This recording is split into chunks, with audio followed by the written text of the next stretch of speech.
Relation नहीं है। इनके पिताजी बड़े बिजनेसमैन नहीं थे, इनके पिताजी की गारमेंट की छोटी सी दुकान थी, गुजरात के छोटे से स्कूल से इन्होंने 12वीं की थी और कॉलेज में जब गए इनका कॉलेज में मनी नहीं लगा तो इन्होंने कहा भाई साहब फर्स्ट ईयर कर लिया, अब सेकंड ईयर नहीं करना, छोड़ छाड़ के बोले भैया हम तो धंधा करेंगे। तो धंधा सीखने की चाहत में ये 1978 में पहुंच गए सपनों के शहर मुंबई में और वहां पे इन्होंने काम चालू किया डायमंड सॉर्टिंग का। जो आपने देखा होगा ना कि डायमंड को सॉर्ट करते हैं, बड़ा छोटा अलग करते हैं। 1977 में जब ये डायमंड सॉर्टिंग का काम सीख रहे थे, रिलायंस इंडस्ट्रीज के शेयर 1977 में लिस्ट हुए थे। जब धीरूभाई अंबानी कंपनी को अपनी मार्केट में लिस्ट कर रहे थे, जनता से पैसा उठा रहे थे, उस साल ये तो मुंबई आके भैया हीरे बीन रहे थे और आज इन्होंने उनकी कंपनी को बहुत बड़े मार्जिन के साथ पीछे छोड़ दिया। 1981 में इनके भाई ने एक प्लास्टिक की फैक्ट्री चालू की थी गुजरात में, मनसुख भाई अडानी ने। उन्होंने छोटे भाई को कहा भाई यार तेरी हेल्प की जरूरत है, यहाँ पे बहुत टेंशन हो रही है, तो आजा फैक्ट्री में मेरा हाथ बटा थोड़ा। तो जब ये भाई की मदद करने 1981 में पहुंचे प्लास्टिक फैक्ट्री में, तब पता चला कि हर महीने 20 टन पीवीसी की जरूरत है और भाई साहब वो इंडिया की जो सबसे बड़ी कंपनी थी वो भी प्रोवाइड नहीं कर पा रही थी। तो क्या करें, तो बोले इंपोर्ट करते हैं। तो कंपनी के लिए जब इंपोर्ट की प्रोसीडिंग में बढ़े तो इनको इंपोर्ट की दुनिया का पता पड़ा कि अच्छा ऐसे इंपोर्ट होता है, वहां मार्केट में ये रेट है और इंपोर्ट एक्सपोर्ट की दुनिया के प्रति इनका रुझान बढ़ा। तो पहले इन्होंने कंपनी के लिए किया, फिर धीरे धीरे एक प्रोडक्ट, दूसरा प्रोडक्ट, तीसरा प्रोडक्ट, धीरे धीरे करते करते इनका जब पूरा होल्ड हो गया तो इन्होंने अपनी कंपनी बनाई अडानी एक्सपोर्ट और उस कंपनी में इन्होंने जो काम किया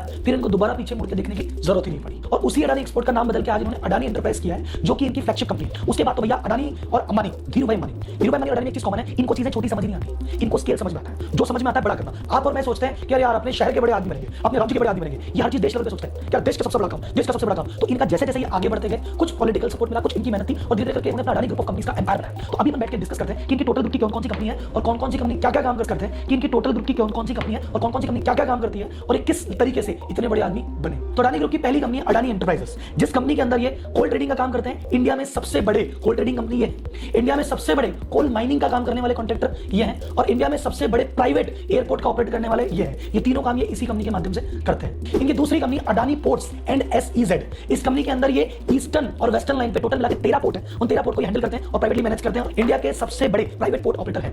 इनकी तीसरी कंपनी अडानी ग्रीन्स, इस कंपनी में ये इंडिया के नहीं वर्ल्ड के one of the largest solar power का काम ये इस कंपनी में करते हैं। इनकी चौथी कंपनी अडानी पावर, जिसमें पावर के जनरेशन और डिस्ट्रीब्यूशन और ट्रांसमिशन का काम ये उसमें करता है। इनकी पांचवी कंपनी अडानी टोटल गैस, इस अडानी टोटल गैस कंपनी में ये सिटी के लार्जेस्ट प्राइवेट गैस डिस्ट्रीब्यूटर है, जहां पे ये सिटी गैस में गैस पाइपलाइन से सप्लाई करते हैं। इनकी एक और कंपनी जो अभी रिसेंटली लिस्ट हुई है अडानी विल्मर, ये उसमें एडिबल ऑयल का काम करते हैं, जो फॉर्च्यून ब्रांड आता है वो पूरा इन्हीं की कंपनी का प्रोडक्ट है। तो जैसा कि हमने देखा कि जो भी काम करते हैं सबसे बड़ा करते हैं और अपनी इंडस्ट्री के नंबर 1 ही रहते हैं और इतना कुछ करके टॉप पहुंच गई थी 123 बिलियन।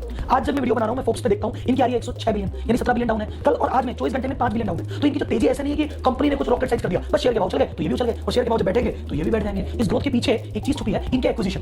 जहां पे इनको लगा जैसे अभी 3 दिन पहले इन्होंने कोहिनूर एक चावल का ब्रांड खरीद लिया, ये शॉपिंग पे निकले हुए हैं। इनको कोई चीज पसंद आई, सेक्टर पसंद आया, आ जा भाई, ये कंपनी अच्छी लगी, आ जा भाई, ये सेक्टर पसंद आया, आ जा भाई, ये उसमें सब जगह जाते जा रहे हैं और उसके लिए इनके पास जेब का पैसा नहीं है। मुकेश अंबानी का प्लान है डेट फ्री हो जाना, बोले भाई कर्जा 1 रुपए का नहीं रखना है, चाहे शेयर कम रख लेंगे, कर्जा नहीं चाहिए, क्योंकि उन्होंने अनिल अंबानी की हालत देखी हुई है, वो कर्जे से थोड़ा दूर रहते हैं और ये कह रहे हैं, ये धीरूभाई अंबानी के फैन है, ये कर्जे से डरते नहीं। इनके ऊपर ग्रुप के ऊपर टोटल अभी 20 बिलियन से ऊपर का कर्जा है और अगर इन्होंने अपनी इनकम, क्योंकि ये सभी जिस भी बिजनेस में ना ये इंफ्रास्ट्रक्चर से रिलेटेड बिजनेस है, जैसे रोड की मैं बात करूं, रोड बनाना एक इंफ्रास्ट्रक्चर, इन्होंने अपनी इनकम, क्योंकि ये सभी जिस भी बिजनेस में ना ये इंफ्रास्ट्रक्चर से रिलेटेड बिजनेस है, जैसे रोड की मैं बात करूं, रोड बनाना एक इंफ्रास्ट्रक्चर बिजनेस है। जब बनाते हैं तो बहुत पैसा लगता है, बहुत लोन लेना पड़ता है, बट एक बार रोड बन गई फिर जीवन भर टोल से कमा के आपको देती है। इनके जितने भी बिजनेस है ना शुरुआत में खूब पैसा खाएंगे, पर सेटल हो गए तो बाद में कमा के देंगे, टाइम से कमा। तो अगर आप अनिल अंबानी की डिटेल कहानी सुनना चाहते हो तो कमेंट बॉक्स में मुझे जरूर बताना। तो मैंने आपको बताया कि जो भी हुआ है टेंपररी है, परमानेंट नहीं है और कुछ भी ऊपर नीचे हो सकता है। एक सवाल जो आपके मन में कि सर जी मोदी जी का कुछ चक्कर है क्या, तो उसका जवाब भी मैं जाते जाते जरूर देके जाऊंगा। ये बिजनेसमैन व्यक्ति हैं अडानी जी, और अडानी जी धीरूभाई अंबानी की तरह उन सेक्टर्स में ज्यादा इन्वेस्टमेंट पसंद करते हैं जहां पे गवर्नमेंट का कंट्रोल, क्योंकि धीरूभाई अंबानी कहते हैं कि गवर्नमेंट अपने साथ है तो बहुत सारे काम आसानी से हो जाते हैं और कंपटीशन भी अपने आड़े नहीं आता। फ्री मार्केट में जाते हैं तो वहां पे तो बराबर की लड़ाई